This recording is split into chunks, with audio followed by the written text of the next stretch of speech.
Ini alasan pasti sebenarnya kesiangan jadi itu. Anda kalau pilih pagi, jam sini bangunnya pagi.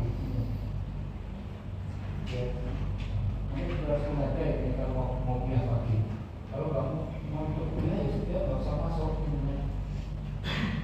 Oke, silakan duduk. Rumahnya mana?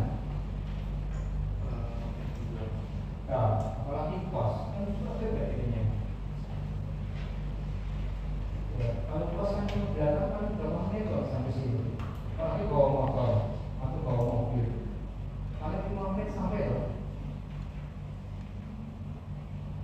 Ya, jadi ada yang terlambat jangan mengulangi berulang kali, Anda berarti sudah tidak disiplin.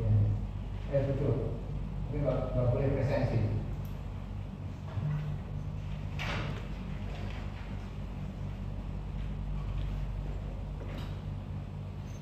Ya, silakan. Siapa yang mau berpendapat? Ada berpendapat. Ya, di kasus itu kemudian dihubungkan dengan imunitas proposal. Apa menurut pendapat Anda?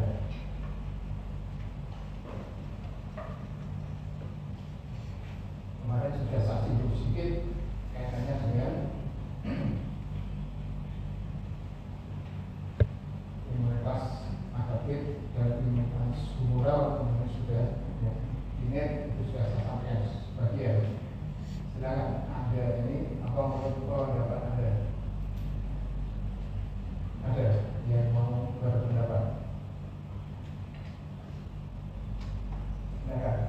Saya tidak menunjuk. Kalau nggak ada, ya akan satu dulu.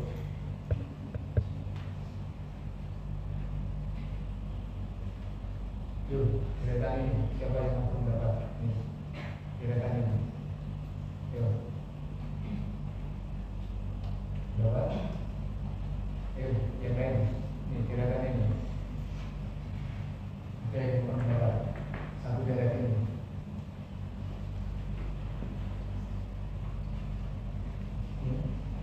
Cowok sendiri, ya, uang pendapat Anda.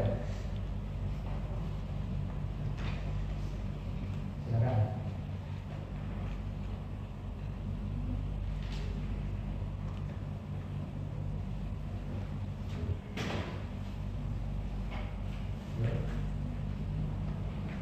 Menurut pendapat Anda, bukan salah dan benar. Ya, ini membiasakan Anda untuk berpendapat. Ada suatu nasib. Silakan.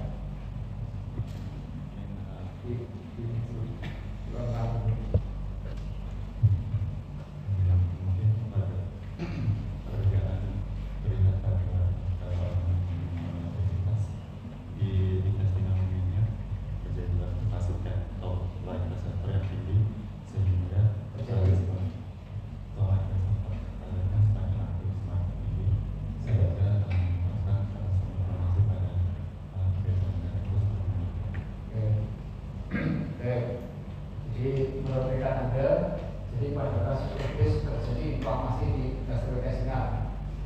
Hampir itu. Daerah ini. Dari ini. Menurut rekan Anda, bahwa pada kasus obesitas di situ terjadi inflamasi di gastrointestinal. Yuk, silakan di sini.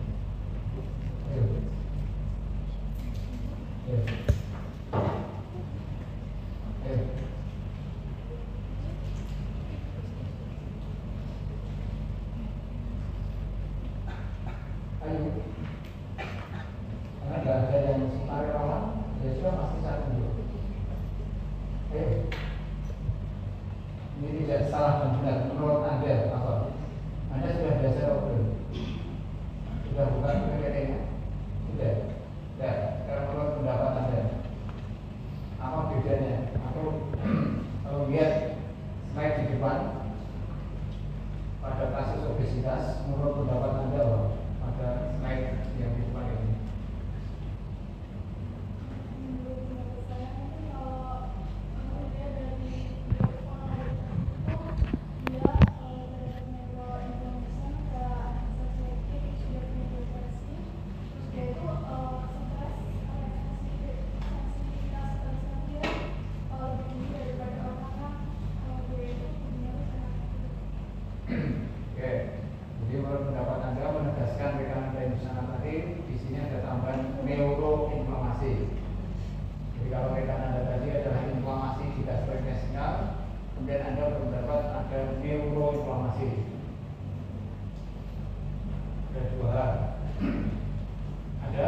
yang lain? Silakan yang lain.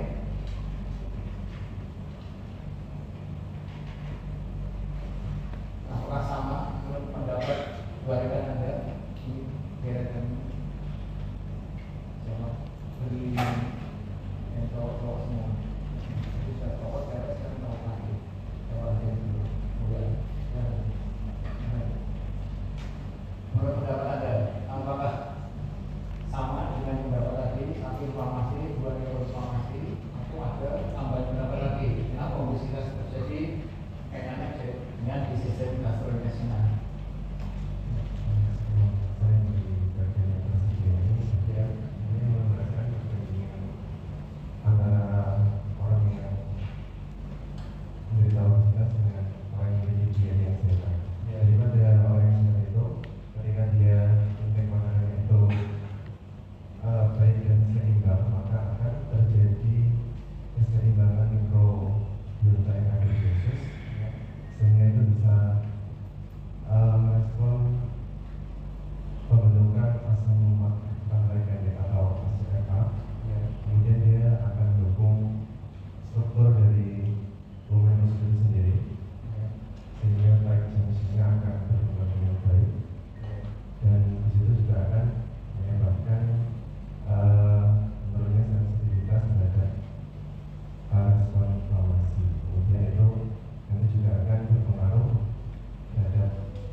Baik-baik, tadi sudah dijelaskan rekan Anda tadi penjelasannya.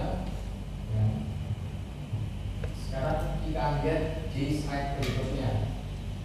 Apa pendapat Anda kaitannya pada kasus obesitas? Sekarang tidak dibandingkan dengan kasus normal, langsung pada obesitas.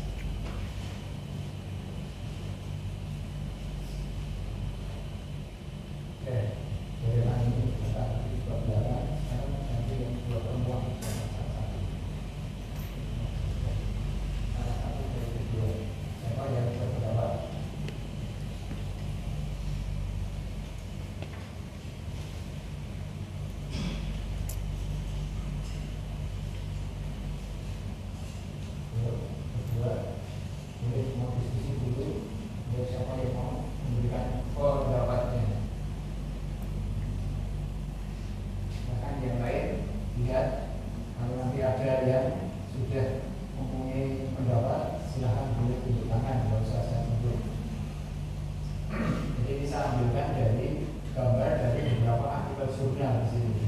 Dan nanti Anda bisa cek langsung di jurnalnya apa penjelasannya di sana. Yuk, kedua.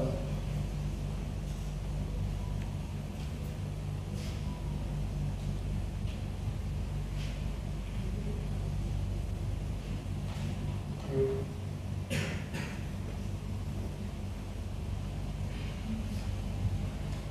Ini sama seperti Korea. Korea kan cuma 15, ini Korea kelas besar. Yang itu ada kasus di depan Korea. Yuk. Menurut Anda, apa yang Anda lihat gambar di depan ini kaitan dengan obesitas? Tidak usah Anda lihat ke semuanya, Anda yang paham saja. Mana yang Anda pahami dari itu yang berkaitan dengan kejadian obesitas.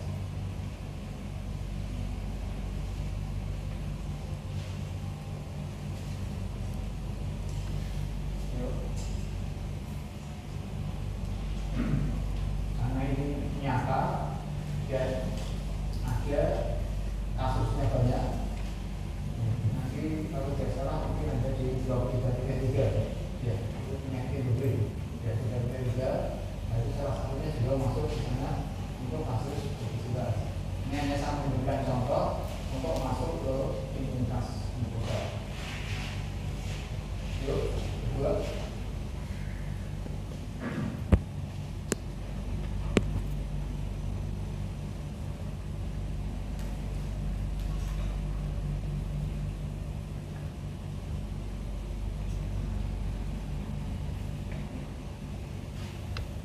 Ada yang lain? Berjuang jauh, ada yang lain mau berpendapat? Ada yang mau berpendapat? Selain teman Anda berdua lagi.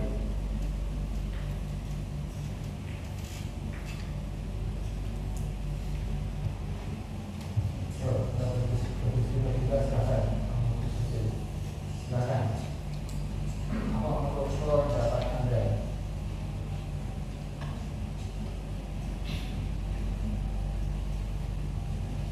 Ada yang lain? Ada yang lain yang mau berpendapat? Yuk, ketika menjawab.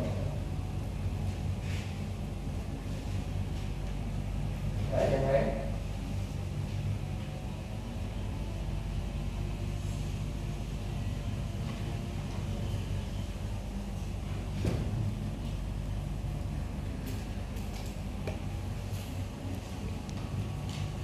Ya, yuk. Ya, ada bertiga boleh. Silakan boleh. Atau mau ganti siapa yang nanti saya mau silakan.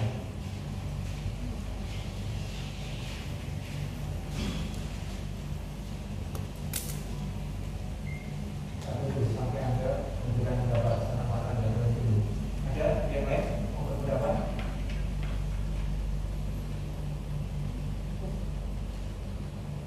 Mau berpendapat? Ya, menurut Anda, berusaha atau berbeda? Ya,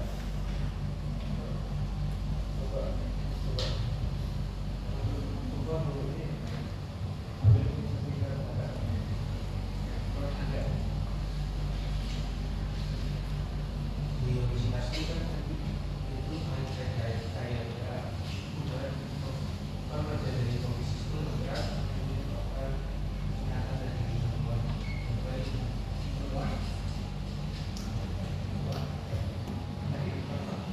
gangguan ini ya ya, oke. selain itu saya juga mendekati dengan tempat Ya, sampai itu saja. Menurut Anda, bahwa pada kasus obesitas berarti ada perubahan di endokrin. Jadi ini berarti neuroendokrin. Nah, jika ada perkataan itu, oke, ada perubahan di sekresi hormon atau neuroendokrin. Silakan. ayo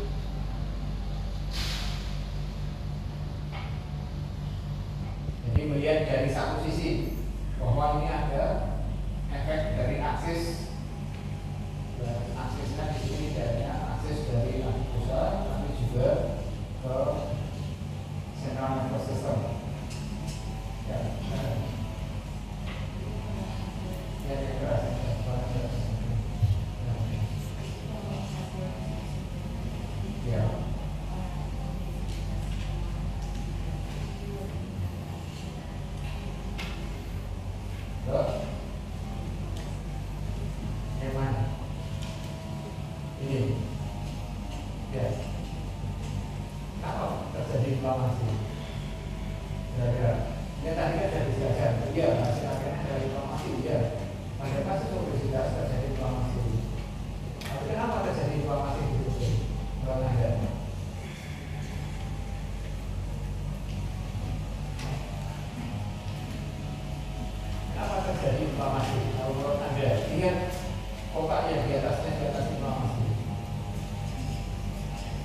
inflamasi.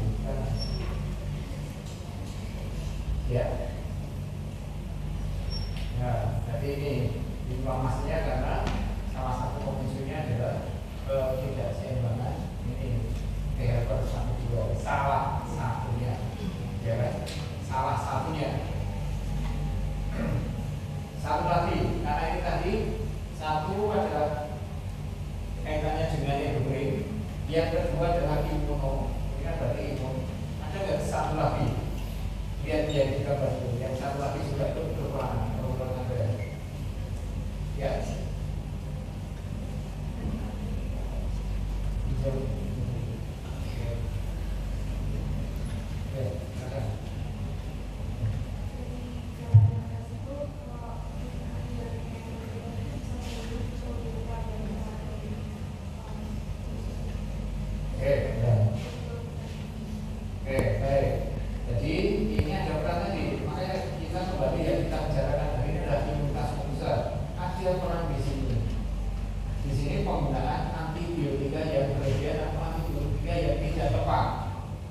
Sehingga kalau di situ kita mengatakan antibiotika, mungkin kemarin sudah dijelaskan di kuliah ini ya, infeksi bakteri dan seterusnya, mungkin nanti di terapi. Ya, jadi akan Anda kenal di situ ada antibiotik narrow spectrum sama broad spectrum. Di situ ada antibiotik yang kerja luas dan kerja sempit.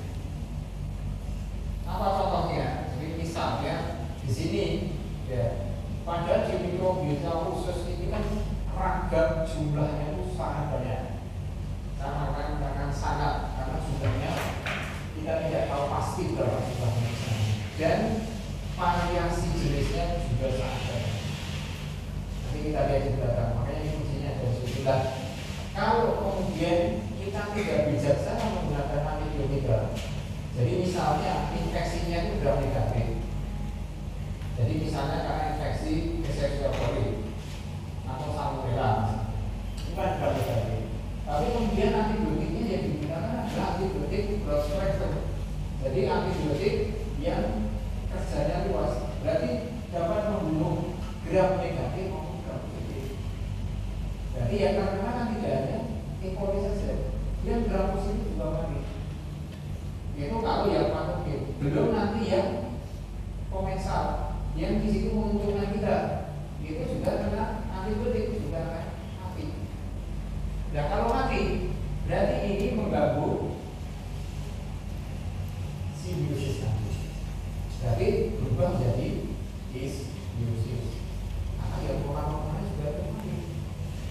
Jadi disbiosisnya banyak ragam disibiotisnya. Di samping tadi kayak itu juga menyebabkan disbiosis. Ternyata penggunaan antibiotik yang tidak bijaksana, tidak sesuai dengan indikasinya, tidak sesuai dengan peruntukannya, ini juga bisa menyebabkan disbiosis. Jadi ini adalah tadi yang kedua. Ya, tadi Anda melihat dari endokrinnya betul, lihat dari imunnya betul, dan kita melihat dari ini. Nah, ini yang nanti kita bicarakan. Ya, imunitas mukosa itu tidak akan lepas dari peran dari mikrobiota khusus. Kalau yang kita gunakan adalah yang di mukosa khusus. Kenapa khusus yang paling besar? Karena mukosa itu tidak hanya sidik khusus saja. Mukosa ada di tempatnya yang lain yang berbentuk penapang, berbentuk saluran. Ya, jika kita kan ada yang saluran selain gastrointestinal, ada saluran yang lain. Ada saluran respirasi, itu juga berbentuk saluran, saya juga mukosa. Ada saluran PC, itu juga saluran. Jadi, tapi kenapa yang untuk imunitas mukosa itu dominasinya kok gastrointestinal. Kemudian kita lihat ke kasus ketiga. Ini pada kasus alergi. Sekarang Anda lihat nanti. Sekarang sama enggak kasusnya dengan kasus di obesitas? Anda lihat. Jadi gambar ini juga saya ambil dari artikel sebentar. Dan saya menggambarkan ini. Anda lihat betul-betul beda enggak secara umum untuk imunitas mukosa apa jelas dan kasus alergi. Sekarang kita lihat baik-baik. Ini membandingkan antara kondisi normal dan kondisi sakit. Ya, jadi eubiosis dan dysbiosis. Silakan Anda perhatikan. Nanti siapa yang mau berpendapat? Ini nanti yang akan juga sering muncul, ya, karena di skenario ya Anda juga kaitannya dengan ini. Nanti yang belakang ada reaksi hipersensitivitas.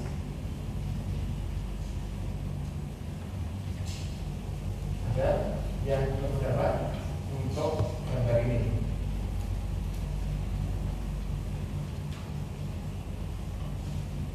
Sekarang giliran sini. Siapa dari berlima ini? Oke.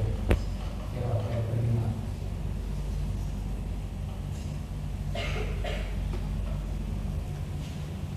Siapa yang berpendapat?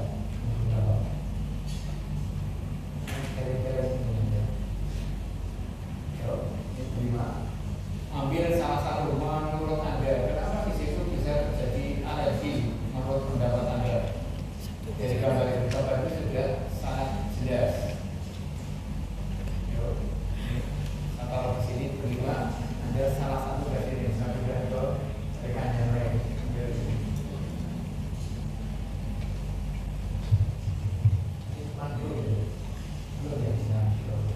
Ya, silakan. Ya, keras.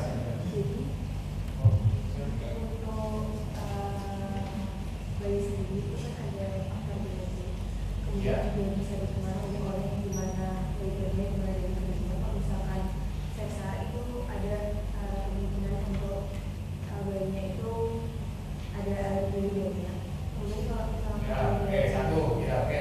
Ini seperti yang kemarin tadi ada kelahiran secara seksual sebagai faktor risiko terjadinya alergi. Ini kemudian jadi di luar itu satu ya seksual yang di luar itu satu lagi. kalau misalkan kita sudah lahir terus kita tumbuh, kalau misalkan kita minum minuman yang formula bukan dari ASI ibu, itu juga ada kemungkinan rentan alergi. Terus Oke, ya. Berarti yang kedua adalah penggunaan susu formula. Nah, nanti kita belakang. Jadi yang kedua, faktor risiko yang kedua penggunaan susu formula. Jadi yang pertama sudah saya sampaikan di pekan lalu. Yang pertama adalah kelahiran secara operasi. Nah, saya jelaskan kenapa risiko. Kemudian yang kedua adalah penggunaan susu formula. Ini sudah sangat banyak kasusnya. Ya, jadi mereka tidak tahan terhadap susu formula. Mungkin kandungan laktosanya dan seterusnya. Jadi yang disebut dengan intoleran laktosa. Itu yang kedua. Ada yang lain. Oke. Kalau ketiga sama sendiri jadi jauh ya. Perlindungan ya. Ya, itu juga. Ya.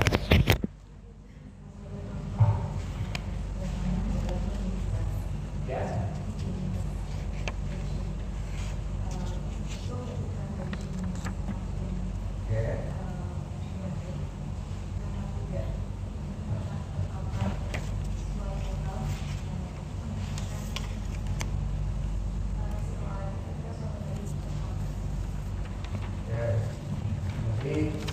Sanitasi. Ini adalah faktor resiko. Ada yang lain?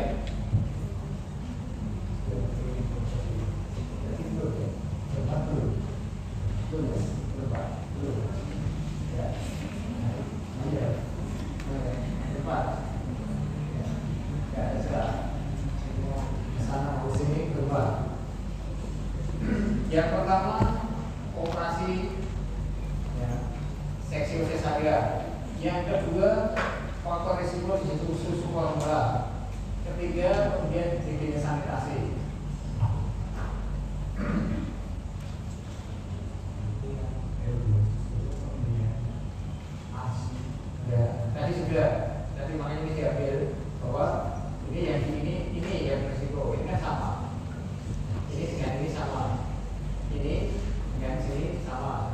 yang belum.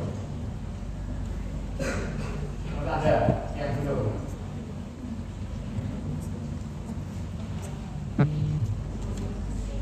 Ya. Ya.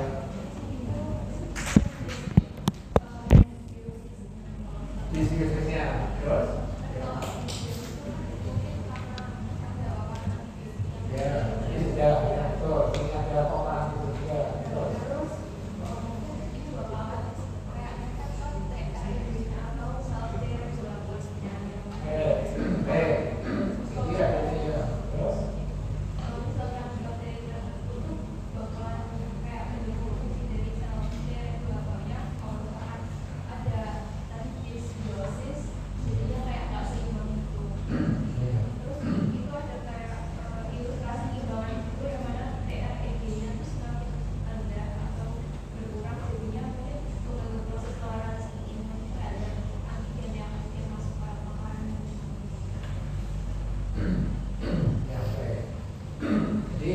Anda sudah masuk ke sini, ya, jadi di sini ada keseimbangan T regulatory dan T helper 2. Saya tidak bahas ini karena nanti sudah ada punyanya sendiri kaitannya dengan pergeseran T helper. Jadi di sini bahwa ini ada ini timbangan berbeda di sini dan di sini beda. Ya, jadi ini keseimbangan antara T regulatory dan T helper 2. Kenapa? Nanti kan ada T helper 1, ada T helper 2, ada T helper regulatory. Nah, T helper 2 ini adalah yang bertanggung jawab untuk kasus alergi. Karena nanti di situ akan kalau T helper 2 naik, nanti mungkin punyanya sendiri. T helper 2 naik, ini nanti akan mengaktifkan ya, bisa sel init yaitu basofil. Bisa jadi kemudian nanti juga imunitas humoral yaitu sel T yang menghasilkan IgE. Nah, itu nanti kaitannya kita juga ini. Nah, tadi Anda belum ini satu butuh belum ada yang menyinggung ini. Apa bedanya di sini? Ini ada favorit sama campur. Tadi belum ada yang menyentuh ke situ. Apa bedanya? Kok kalau banyak makan jangkut justru terjadi disbiosis?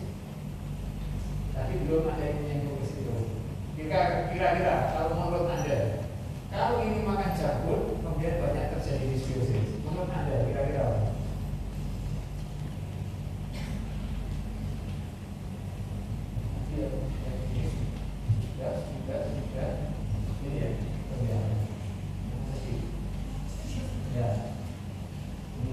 Sini bro, banyak semua konfirmasi ya, sini bro, sini sekarang. Jadi tadi rekan-rekan Anda belum membahas yang bagian bawah itu. Apa bedanya konsumsi jangkut dengan konsumsi yang banyak mengandung serat? Ya, di sini membedakan yang konsumsi jangkut kemudian terjadi alergi. Ya, sampai semua ini. Menurut Anda, kalau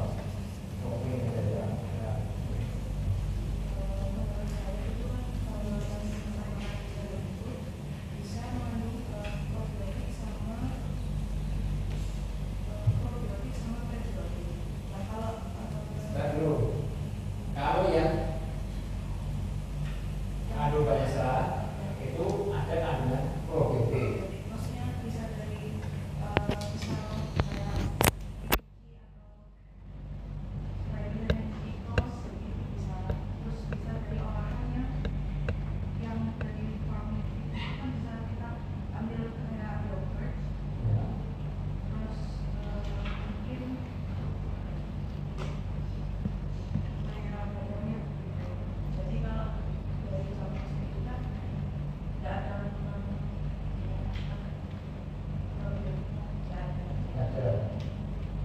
Dicampur tidak ada probiotik. Nah, sekarang kembali ke sini dulu. Apa itu probiotik? Ini sudah disebutkan. Saya masih di sini. Apa itu probiotik? Ini rekan Anda mengatakan bahwa makanan yang mengandung banyak serat itu kaya kandungan probiotik. Nah, sekarang masih di sini. Apa itu probiotik? Nanti biar Anda ini di sini kita taruh di sini. Siapa yang menjelaskan apa itu probiotik? Nanti. Apa itu probiotik?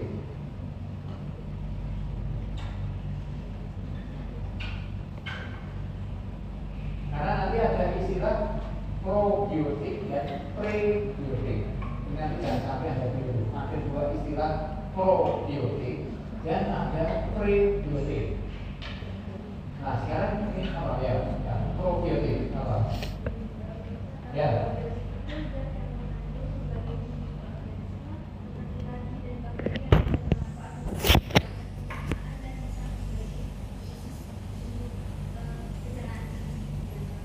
Kembali lagi dijelaskan probiotik adalah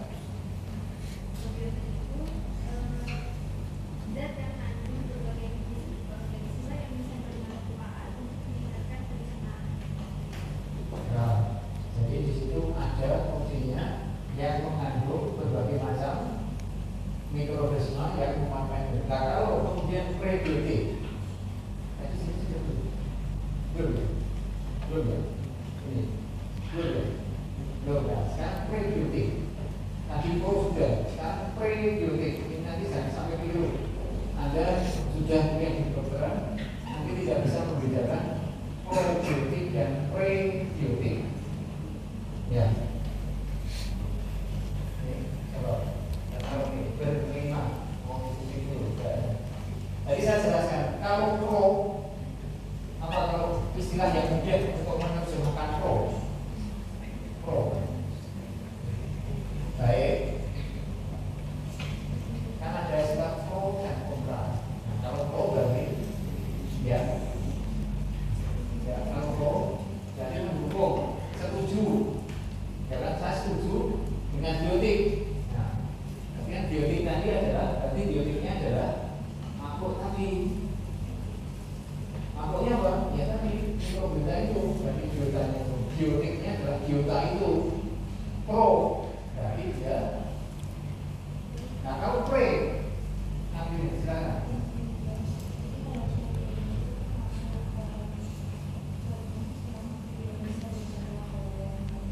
Ya adalah prebiotik adalah yang tidak bisa dicerna secara tubuh, yang tidak bisa dicerna langsung oleh tubuh. Contohnya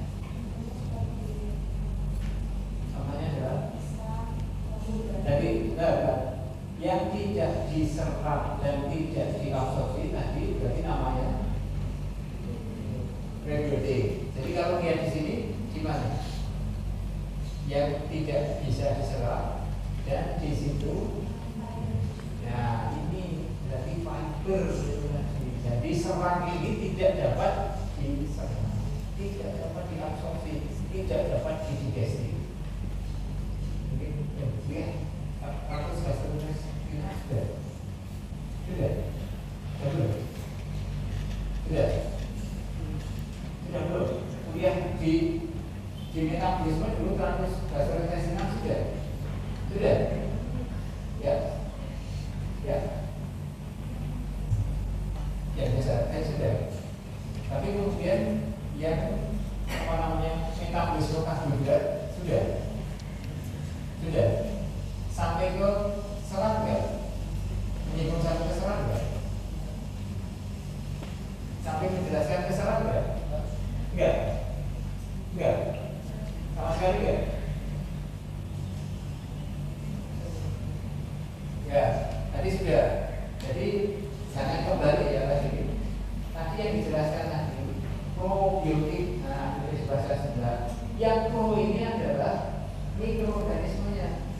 Yang pre ini adalah seratnya. Dia menyediakan makanan untuk pertumbuhan biotiknya tadi. Jadi serat ini adalah sangat diperlukan untuk pertumbuhan mikrobiota. Kenapa?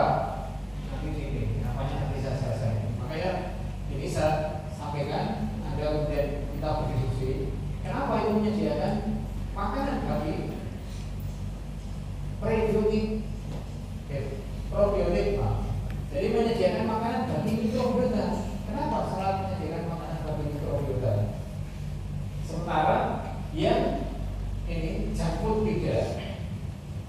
beda sih ya. Kalau jagung ada nggak seratnya di sana? Kalau kita makan makanan yang jagung ada nggak seratnya? Nggak ada. Jadi serat ini adalah masuk ke dalam kategori karbohidrat kompleks atau ringan. Ya. Jadi saya mundur ke belakang dulu. Jadi kalau ada ingat kembali karbohidrat itu kan dibagi menjadi karbohidrat sederhana. Ya, setuju. Karbohidrat sederhana di situ ada monosakarida dan disakarida. Terus kategori kedua tadi ada sederhana. Kategori kedua adalah oligosakarida. Jadi di sini bukan mono, bukan di, berarti minimal 3 monosakarida, bisa 4, bisa 5. Maka sebutannya oligosakarida. Kemudian yang kategori ketiga adalah karbohidrat kompleks. Ini adalah polisakarida. Dan apa komponen polisakarida? Nah, komponennya di sini ada karbohidrat yang dari atom dulu, terus C-nya terus nggak ada cabangnya, dan ada yang bercabang. Dan nanti dinyatakan dari di situ ada grupnya, ya, polisakarida kompleks. Di sana nanti ada yang bercabang dan ada yang lurus. Jadi nanti yang lurus ada amilosa dan ada amilopektin. Nah, di luar itu nanti ada karbohidrat yang tidak bisa diserap, yaitu nanti disebut dengan serat. Jadi serat itu masuk kategori polisakarida. Nah, serat ini ada dua, ya. Serat itu ada dua, yaitu serat yang larut dalam air dan serat yang tidak larut dalam air. Jadi masih ada pembagiannya lagi. Itu dari sisi pembagian. Ya. Kenapa yang polisakarida kompleks ini mungkin tidak dapat dicernakan? Ya. Tadi isinya adalah antikarbon yang bercabang. Ini tidak bisa didigesti oleh enzim pencernaan kita sama sekali. Baik yang laut maupun yang tidak laut itu tidak bisa dicernakan. Sehingga makanya tadi siapa yang melakukan ini? Jadi serat ini tidak ada yang di tubuh kita enzim yang ya, di lubang mulut kan bisa ada enzim amilase. Ada tahu amilase berarti memecah amilo. Padahal serat itu bukan amilosa, gitu ya, pektin dan seterusnya. Jadi amilosa dari lubang mulut tidak bisa memecah, tidak bisa memotong menjadi sederhana. Kemudian amilase di gastrointestinal, yaitu di yang berasal dari pankreas, itu kan juga keluar amilase. Ini juga tidak bisa. Sehingga serat ini tetap utuh. Begitu kita makan serat, dia keluar serat. Kalau tidak ada mikrobiota, serat ini tidak akan bisa dicernakan atau digesti. Jadi kalau mikrobiota nanti dia bukan mencernakan, tapi istilahnya adalah fermentasi. Tapi sebenarnya intinya sama, bahwa mikrobiota itu memiliki enzim yang bisa memotong, bisa memfermentasikan serat itu menjadi bahan energi kedua, yaitu glukosa. Jadi dia bisa menyediakan glukosa setelah melakukan fermentasi serat yang masuk ke dalam tubuh kita. Jadi makanya tadi, jadi prosesnya kemudian ditiru di luar tubuh kita membuat makanan yang difermentasi dan tidak disebutkan apa tadi, yogurt. Yogurt itu kan difermentasi, ada bakteri di sana, tape singkong, kemudian tape dari beras ketan, atau dipakai apa namanya, di situ ada proses fermentasi. Berarti singkongnya, berasnya itu menyediakan karbohidrat kompleks bagi mikrobiota nanti, entah itu Saccharomyces, entah itu Lactobacillus dan seterusnya. Jadi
di situ bahannya dari tepung. Nah, tepungnya ini kan mudah digesti, mudah dicernakan, sehingga menjadi glukosa sederhana cepat. Ya, di pecah pakai amilase langsung keluar glukosa, sehingga glukosa sederhana akan naik. Nah, tadi sementara mikrobiota tadi makanannya adalah sama. Jadi dia tidak butuh glukosa, yang dibutuhkan adalah glukosa sederhana.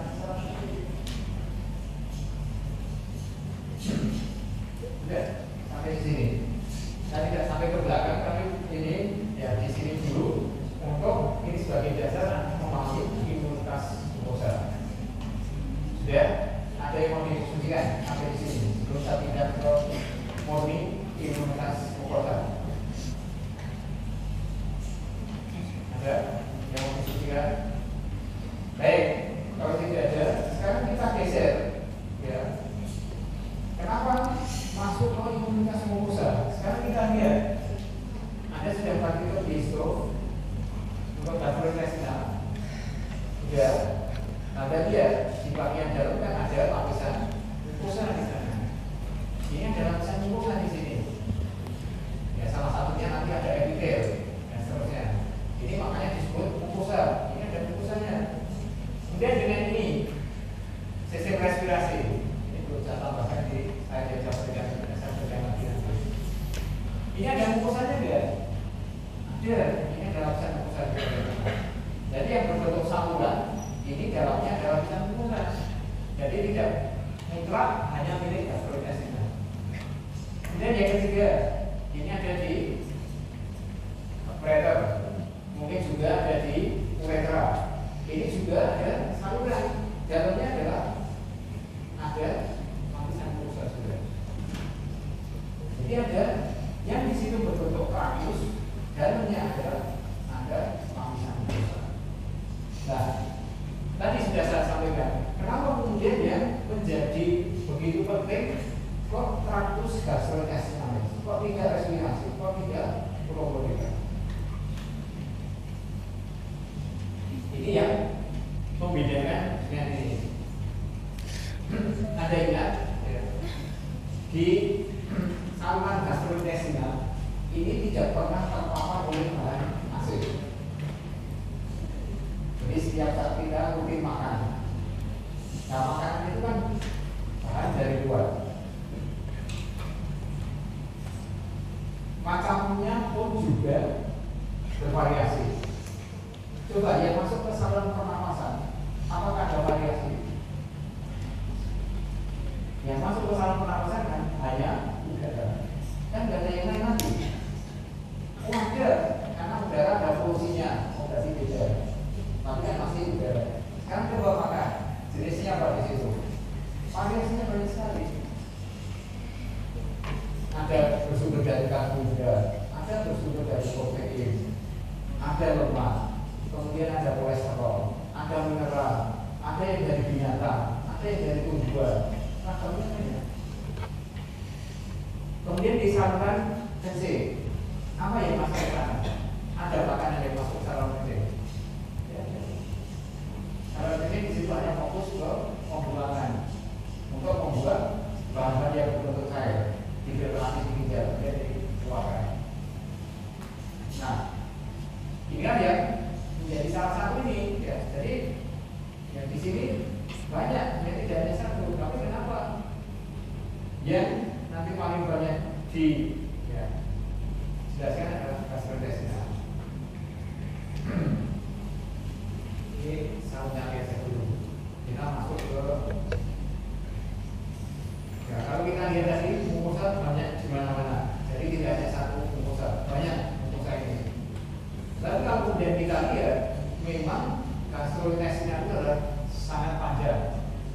Dari rongga mulut sampai ke anus, ini semua saluran gastrointestinal. Coba kalau kita lihat ginjal, pulmonika, kan hanya separuhnya dari sini ke bawah. Dari ini sudah dari atas ke bawah. Respirasi kita lihat hanya dari sini ke tengah berhenti. Tapi gastrointestinal dari masuk sampai keluar berwarna semua. Ya ini tadi yang menyebabkan di situ menjadi berbeda dengan tempat lainnya. Ya, ini yang menjadi salah satu alat. Ini alasan yang berikutnya. Kalau kita lihat di usus halus, Anda tahu berapa luas permukaan usus halus?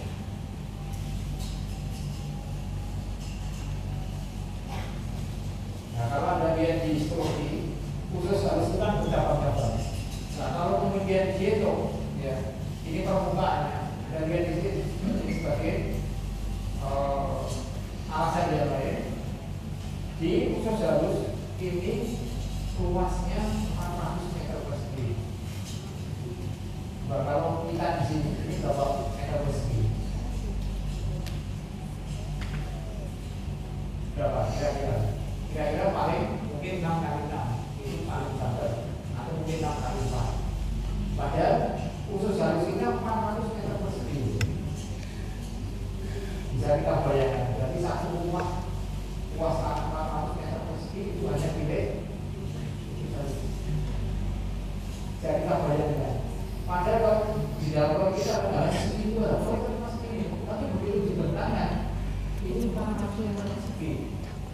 Dan kita bandingkan dengan kulit, permukaan kulit. Kulit itu biasanya kan di semua permukaan ini kulit semua. Tapi kalau dijumlahkan hanya 200 meter persegi, hanya separuh. Nah, ini berarti tadi kenapa begitu penting gastrointestinal tadi. Nah, kemudian yang ini yang kedua, tadi sudah kedua dan ketiga. Di seses mucosa itu di situ banyak didapatkan ini, ya, banyak didapatkan limfosit di sana. Limfositnya berapa? 75%. Limfosit yang ada dalam tubuh kita ada di gastrointestinal. Bisa kita bayangkan kalau limfositnya misalnya, kalau kita hitung limfositnya misalnya 1000, berarti 750 itu di gastrointestinal. Jadi baru yang 250 di tempat yang lain. Makanya juga di sini bisa dikatakan kenapa spesial. Nah, jadi limfositnya di sini tidak hanya limfosit saja, tapi limfosit yang juga kan memproduksi imunoglobulin, berarti termasuk limfosit B. Jadi ada limfosit T dan ada limfosit D yang berada di gastrointestinal.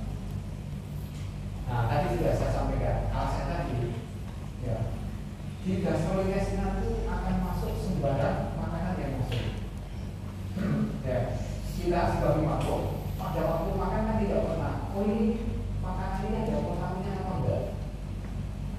Kan tidak pernah berpikir ke sana. Oh tadi makanannya ini tadi ditaruh di atas meja, tidak ditutup, oh berarti sudah banyak bakteri. Kan tidak berpikir sampai ke sana.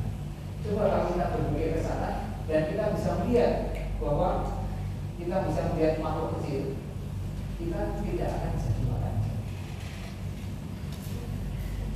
Iya.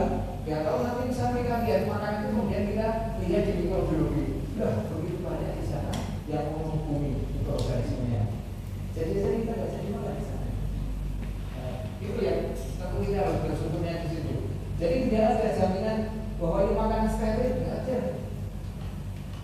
Kalau benar makanan sudah dipanaskan, tapi kan kita makan pasti menunggu dingin. Apapun dingin, tak apa-apa enggak dengan udara sekitar. Tak apa-apa. Padahal udara sekitar ada mikroorganisme enggak? Banyak. Sehingga tidak ada yang menjamin makanan yang kita konsumsi, minuman yang kita konsumsi steril, bebas dari mikroorganisme. Jadi ini makanya setiap saat akan ada antigen di sana. Kenapa kemudian kita tidak merespon jadi inflamasi dan tidak sakit? Nah, mungkin yang sering terjadi, ya, yang sering terjadi, contohnya, kenapa tadi ada yang mengatakan higienis mempunyai higienis dan sanitasi mempunyai peran penting tadi. Jadi misalnya kita sebelum makan kan selalu mencuci. Apakah ini setiap orang kan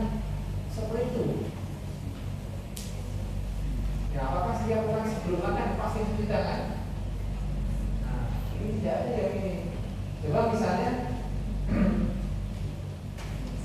orang tua kita yang bekerja di sawah, bekerja di kebun, mereka kan pasti bersentuhan dengan tanah, bersentuhan dengan lumpur.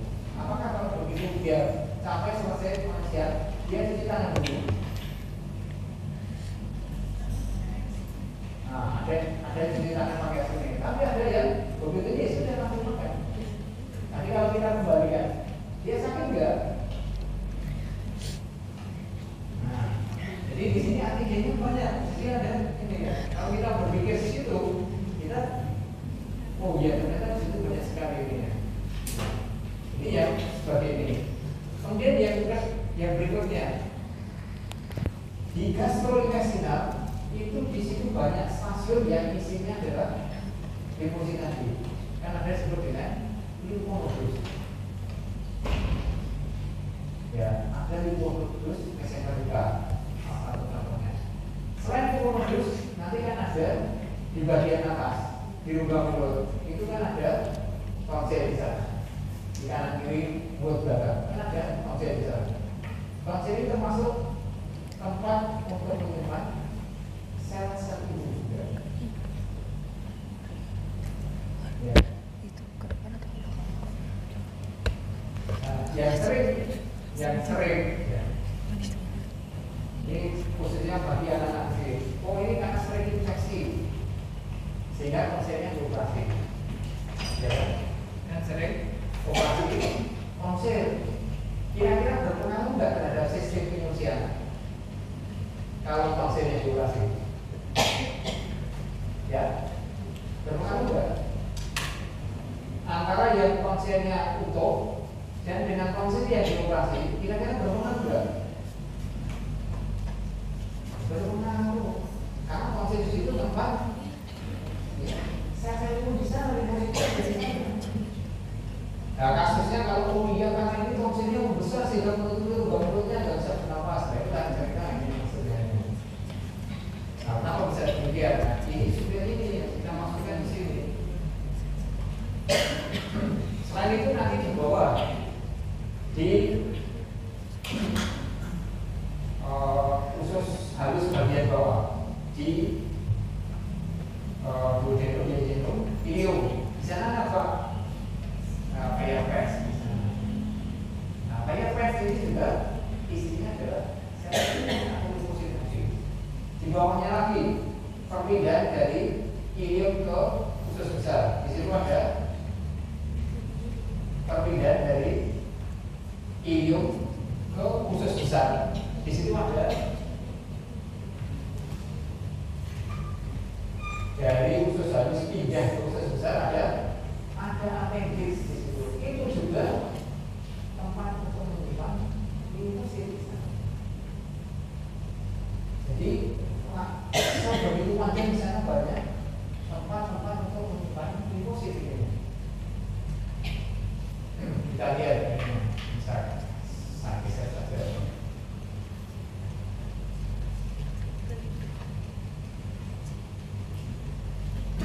Ini kita mulai dari lapisan atas. Coba kita lihat di rongga mulut. Ini adalah lapisan mukosa. Anda ingat epitelnya apa di sana di rongga mulut? Ya. Nah, di bawah ini adalah sel-sel semua ini yang berfungsi untuk imunitas. Kalau gambar ini kira-kira apa? Gambar ini yang di situ banyak kaki-kakinya. Ini gambar ini kira-kira apa? Ini kira-kira apa? Ini kira-kira apa? Ya, dendritic cell. Nah, ini yang membedakan dengan di jaringan. Kemarin sudah saya sampaikan di imunitas kemarin bahwa makrofag itu ada di jaringan. Ya, sudah saya sampaikan. Karena itulah yang berfungsi untuk mengenali benda asing. Tetapi di di gastrointestinal yang mengenali itu bukan makrofag. Makrofag juga berfungsi, tapi yang dominan melakukan itu adalah dendritic cell. Jadi yang mengenali bahan-bahan asing tadi yang masuk ke saluran pencernaan, makrofag itu kalah, ya, tidak sepowerful, tidak sekuat DC. Itu yang membedakan yang berikutnya. Kalau di tempat lain makrofag. Tapi di gastrointestinal ini ada makrofag, tapi kalah dengan ini. Jadi pengenalnya benda asing di gastrointestinal itu adalah DC, bukan makrofag. Itu yang membedakannya. Terus ini ada gambar ini, ada gambar ini, ada gambar ini, ada gambar ini. Ini apa? Ingat, satu sel yang kemudian intinya besar adalah satu sel yang intinya besar adalah limfosit. Jadi ini limfosit ada di mana-mana. Di lapisan epidel ada limfosit, di submukosa ada limfosit, terus di tonsil ada limfosit, terus di sini limfonodus ada limfosit. Jadi limfosit ada di mana-mana di lapisan mukosa.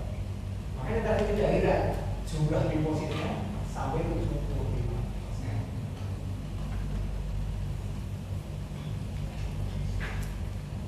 Kalau ini apa? Kalau dia coba ini, sel apa? Ya, makrofag ini, yang kuning makrofag ini, kita sel ini apa ya? Gambar ini kira-kira sel, yang jelas pasti sel imun, tapi sel imun yang mana? Ini sudah DC, ini limfosit, ini limfosit, ini DC, ini makrofag, ini ringan-ringan nukleusnya yang berbentuk kayak gini adalah dibaca lagi dari sel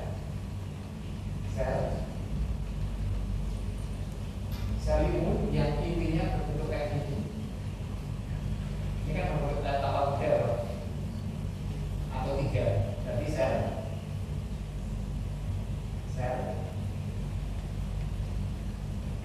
nah, kemarin baru saja ini coba Anda lihat lagi. Ini sel, ya, ini sel ada ini nukleusnya sudah beda. Di sel hanya satu nukleus. Ini kan nukleusnya ada 2, ada 3. Ya, sel, leukosit. Nah, leukosit yang mana? Ayo makanya, ayo tanya dari ini. Iya, leukosit juga masuk leukosit. Ini apa? Eosinofil, basofil. Ya, ini yang jelas itu adalah PMN. Dari mana? Kan PMN ada 3 loh. Nah, kalau itu berarti kira-kira dari 3 itu basofil, eosinofil atau neutrofil.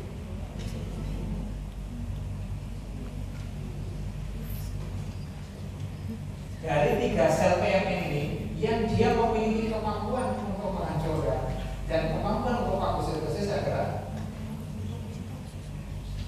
dari 3 itu basofil, eosinofil, dan neutrofil yang memiliki kemampuan untuk mengenali, menghancurkan, memfagositosis adalah basofil, eosinofil, neutrofil.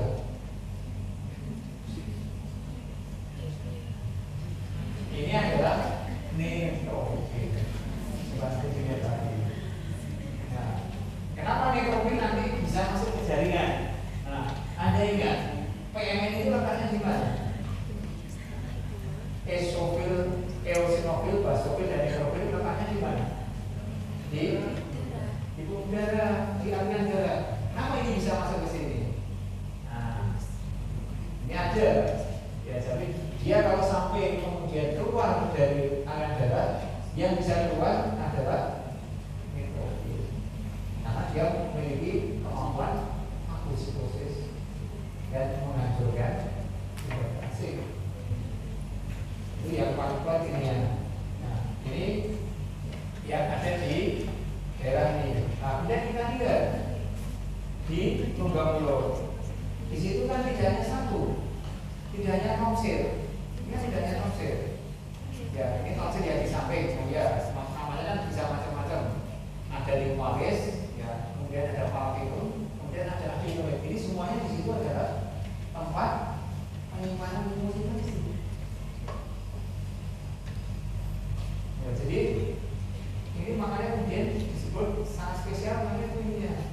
Sekarang kita lihat ke bawahnya lagi. Nah, ini kita lihat juga di lapisan mukosa. Nanti ada ya di lapisan mukosa itu nanti kita kenal ada istilah bal, ada istilah gal. Ini kan ada gal. Nanti satunya ada bal. G-nya ini adalah kepanjangan dari gal di sini. Jadi usus.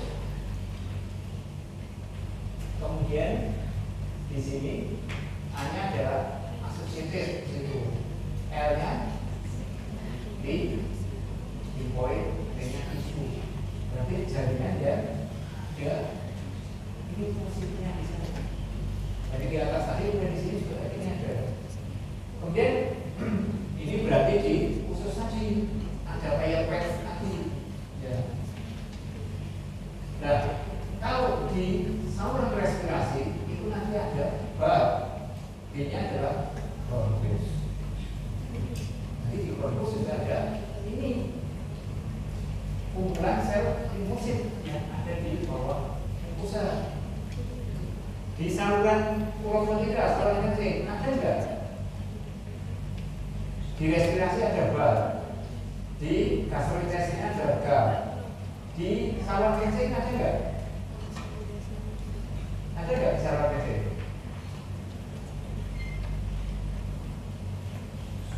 Ya tadi kembali yang berbentuk mukosa di situ ada jaringan yang ini di urovenika juga tidak sama. Namanya apa? Kalau di urovenika? Nah, ini ada jaringannya. Ya, kita kembali lagi ini. Ya. Ini kan ini yang berada di bawah epitel. Makanya di sini ada M-cell. Yang di orang tadi ada M-like cell.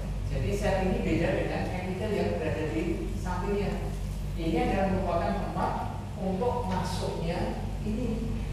Begitu ada di gastrointestin, ada bahan-bahan yang asin ini masuk. Nah ini ada tempat masuknya di sini, yaitu namanya M-cell.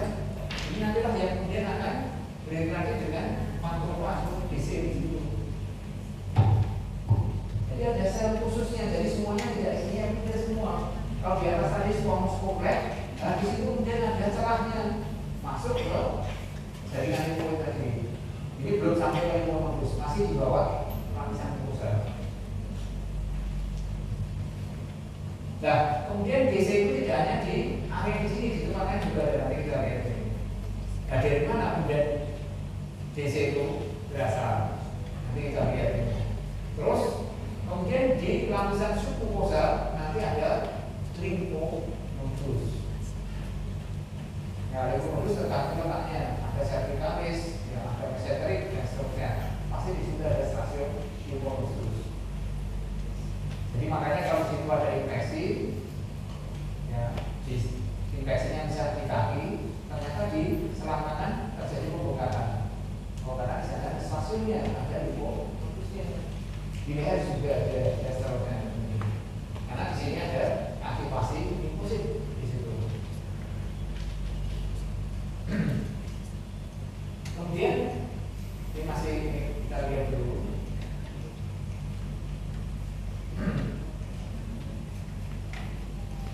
Ya kita lihat komponennya dulu. Ya. Jadi kalau di gastrointestinal tadi sudah saya jelaskan ada makrofag. Makrofag yang di sel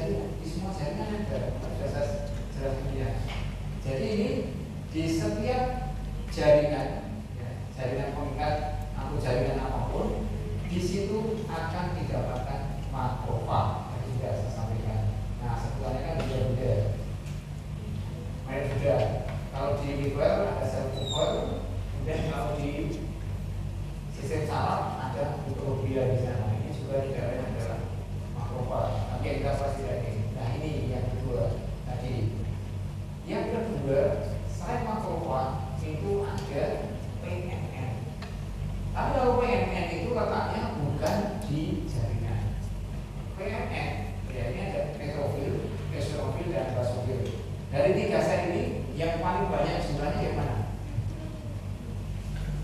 Neutrofil, eosinofil, dan basofil. Jumlahnya yang paling banyak neutrofil. Nah, kemudian sifat ini tadi sudah saya sampaikan. Neutrofil ini memiliki kemampuan aktivitas fagosit yang sangat kuat. Makanya pantesan tadi bisa migrasi ke jaringan itu tadi, karena kemampuan fagositnya yang luar biasa. Ini yang berbeda dengan yang lain. Tetapi kemudian di sini ada tetapinya. Ada tetapinya di sini. Neutrofil itu kemampuan fagositnya kuat, paling kuat. Tetapi dia tidak lama hidup. Daya hidupnya pendek. Jadi makanya ya, kalau di situ sudah ada masuk tidak mampu, kemudian ya kita masih main sampai muncul pus nanas itu ya ini neutrofil ini yang kalah bertanding dengan bahan-bahan asing. Nah, kemudian yang ketiga ini sifatnya. Neutrofil itu tidak ada di dalam jaringan sehat. Kalau baru ada informasi masuk, neutrofil baru tidak di sana. Jadi yang ada di jaringan adalah makrofag. Di jaringan sehat makrofag itu ada terus. Tetapi di gastrointestinal itu diambil alih oleh dendritic cell. Itu yang berbeda. Ya, ini. Jadi kalau tadi sampai neutrofil tadi masuk ke jaringan lipoid, berarti di situ ada bahan informasi masuk ke sana. Jadi kalau normal, neutrofil itu tidak akan migrasi ke jaringan, itu tidak akan ada. Tapi kalau sudah ada bahan-bahan yang masuk, kemudian neutrofil akan migrasi ke sana karena juga ke sana. Nah, ini kita bisa lihat makrofag dan PNN ini tadi mempunyai tiga sifat. Satu, mengenali bahan asing. Dua, fagosit. Berarti ini adalah ini menelan. Fagosit itu kan berarti diambil dibawa masuk. Jadi di situ memakan bahan tadi. Yang ketiga adalah menghancurkan. Jadi punya tiga sifat. Makrofag dan ini punya tiga ini. Tetapi makrofag yang ada di gastrointestinal itu tidak memiliki kemampuan yang terakhir, itu tidak ada. Jadi dia bisa mengenali, bisa memakan, terus ini diserahkan ke DC. Nah, ini yang membedakan. Kalau di luar gastrointestinal, makrofag mengenali, memakan, dan menghancurkan. Tetapi khusus di gastrointestinal, ya makrofag hanya mengenali, memakan, dan menyerahkan ke DC, bukan menghancurkan. Jadi ini ada pengecualian seperti ini. Ini makanya nanti yang berperan besar yang ada di gastrointestinal itu adalah DC. Terus sekarang dari mana DDT itu berasal? Asalnya dari mana? Kemarin masih ingat gambar yang kemarin yang saya sampaikan di pengenalan antigen kemarin. DC itu dari mana asalnya?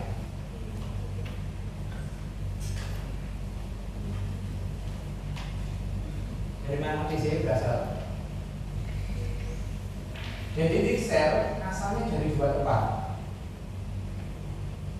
Yang satu berarti dari jaringan lipoid. Nah, itu sudah ada di sana DC, sudah ada di sana. Itu sumber yang pertama. Sumber yang kedua berasal dari sirkulasi, dari darah, karena kan di silsilah silsilah darah, di sana kan DC juga terbentuk. Jadi sumber DC yang ada di dalam vaskular regional berasal dari dua. Satu, dari jaringan limfoid. Yang kedua, berasal dari sirkulasi. Karena anaknya, ya, cikal bakalnya asal muasal pembentukan sel darah itu juga akan membentuk dendritic sel di situ. Jadi ini berasal dari sumsum tulang. Karena proses hematopoiesis itu kejadiannya dari sumsum tulang. Tapi kemudian jangan ditambahkan, ini sering disalah kita informasikan sumsum tulang belakang, bukan. Ya, kan yang sering begitu. Karena kalau sumsum tulang belakang itu yang sering dinamakan kita nikmati kalau di sini ada di Solo kan ada tulang kambing dulu, berarti yang diambil itu gitu ya.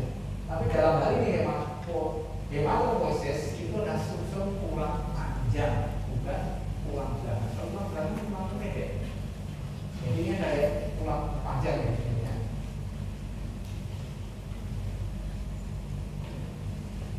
Nah, cuma yang ini sekarang keistimewaan berikutnya, dendritic sel ini memakan dan ini berarti memecah, bukan menghancurkan. DC sama seperti makrofag, tetapi dia tidak mempunyai kemampuan untuk menghancurkan. Jadi hanya memfragmentasi, hanya memotong-potong, tapi tidak menghancurkan. Tidak. Yang bisa menghancurkan hanya berdua, makrofag dan neutrofil. Jadi kalau misalnya nanti ada kejadian itu, berarti yang menjadi eksekutornya adalah neutrofil. Tapi makrofag yang ada di vaskular regional tidak punya kemampuan destroyer, tidak punya kemampuan penghancuran. Jadi yang menghancurkan berarti neutrofil. Jadi makanya wajar tadi kemudian neutrofil datang ke sini. Itulah yang akan menghancurkan bahan-bahan oxidasi yang masuk ke vaskular regional.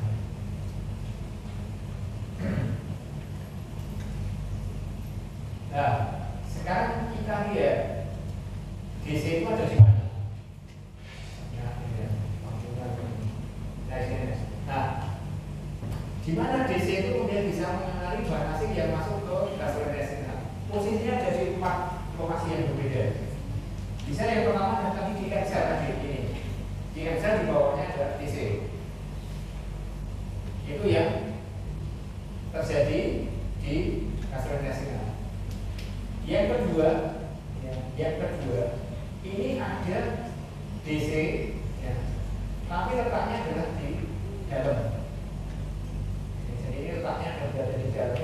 Jadi di sini ada kakinya yang menjulang ke lumen.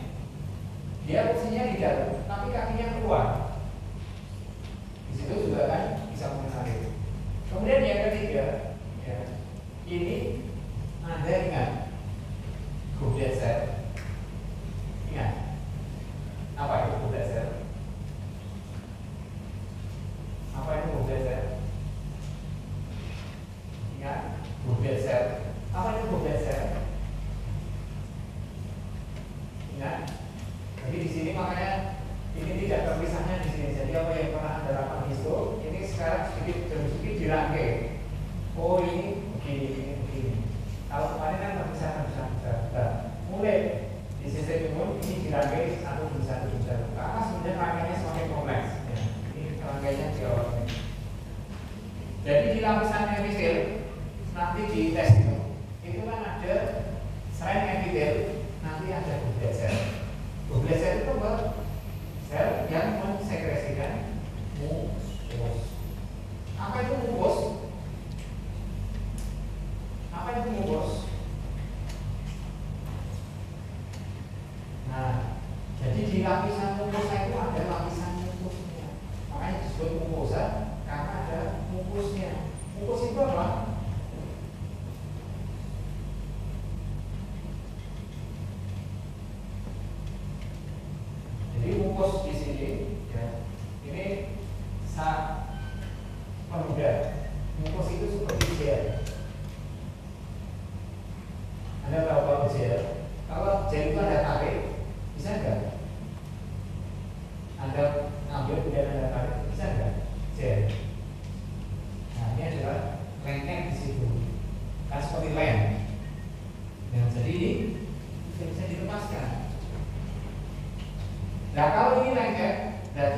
ada nanti yang kita sampaikan di kuliah yang pertama seharusnya. Berarti dia ini termasuk sebagai sistem penanganan tubuh kita yang bukan termasuk sel. Kalau yang saya sebutkan tadi sel semua. Nanti ada bagian di gambar depan tadi kan ada yang bukan berbentuk sel, termasuk mukus ini bukan sel. Nah karena itu seperti lem, ya. Coba Anda bayangkan kalau Anda masang lem malam, ya kan? Yang kalau banyak lalat Anda pasang lem. Kira-kira kemudian kalau lalat masuk ke situ, dia bisa keluar nggak? Nah, dia nggak bisa keluar karena kakinya sudah nempel di situ, dia mau lepas nggak bisa. Ini juga sama. Berarti begitu masuk di gastrointestinal, ada bahan asing masuk ke situ, kemudian masuk ke mukus, dia terjebak di situ, nggak bisa keluar. Nah ini berarti juga sebagai barier pertahanan tadi, walaupun bukan sel, ini bisa menambah masuk mikroorganisme yang mungkin berbahaya bagi tubuh kita. Jadi di sini, nah di bawahnya mukus, saya tidak ceritain nanti ceritanya nanti dulu. Nah di situ ada dendritic sel di bawah mukus, di sana ada dendritic sel. Karena nanti juga ada bakteri ternyata yang bisa mengelabui, bakteri yang bisa menghasilkan enzim yang bisa mencernahkan mukus, sehingga dia bisa lolos. Nah kalau lolos kemudian ketemu ini sel kudet. Nah bawahnya di situ ada dendritic selnya, sehingga lolos dari mukus, tapi dia tidak lolos di berikutnya karena ada dendritic sel. Ternyata pertanyaannya berlapis-lapis di sini, tidak hanya sekali, tidak hanya satu dua, berlapis-lapis. Makanya kalau sampai sakit, berarti lapisan tadi sudah digali semuanya. Kemudian yang keempat, sel epithelium nanti kan ada yang mati, tapi matinya di sini, selnya itu sudah saatnya ganti sel yang baru. Jadi sel satu berbeda, makanya ada proses pergantian sel yang baru. Kecepatan pergantian sel di tubuh kita itu berbeda-beda kecepatan. Ada yang sangat cepat sekali, ada yang begitu lama. Termasuk di lapisan gastrointestinal ini adalah pergantian sel yang cepat. Kenapa? Nah, karena setiap hari berhubungan dengan bahan-bahan yang masuk. Kalau kemudian pergantiannya nunggu satu minggu lagi, bisa-bisa lapisan mukus gastrointestinal itu banyak lukanya. Banyak bekasnya karena ada gesekan atau mungkin ada belas-belas di sana. Makanya di sini ada sel yang mati. Nah matinya sekarang apoproses. Pernah dengar istilah apoproses? Pernah. Apa itu apoproses? Bisa satu-satu saya ini. Kalau nggak selesai nggak masalah, tapi ini yang masalah di sini tak sampaikan pada sekalian. Apa apoproses? Ya, apa? Apoproses? Sel kan? Kemarin ya sel terprogram. Gimana maksudnya terprogram? Nah, sudah waktunya mati. Nah, berarti tadi ini pergantian sel tadi, tapi bukan itu iya betul. Yang dalam hal ini kematian sel secara apoproses ini tidak ada respon imun. Jadi kalau mati apoproses itu tidak ada sama sekali respon inflamasi. Jadi semuanya normal. Jadi yang membedakan. Kalau nanti nekrosis, berarti karena di situ ada ini, nanti ada inflamasi di sana. Kalau apoproses mati selnya terprogram, kalau ini tidak ada respon imun. Itu yang penting di sini. Sehingga di bawahnya di sini kemudian ada dendritic sel. Karena kalau ini ada sel yang mati, ini merupakan celah masuknya mikroorganisme masuk ke dalam lapisan di bawah itu ya. Sehingga di situ BC akan juga menghadap ke sana. Ya, sampai sini terakhir yang ada sel ini. Ini nanti ini. Terakhir selain limfosit nanti ada limfositnya, ada limfosit B dan limfosit D dan ada limfosit B. Nah, limfositnya B di sini. Limfositnya B, kalau kita kenal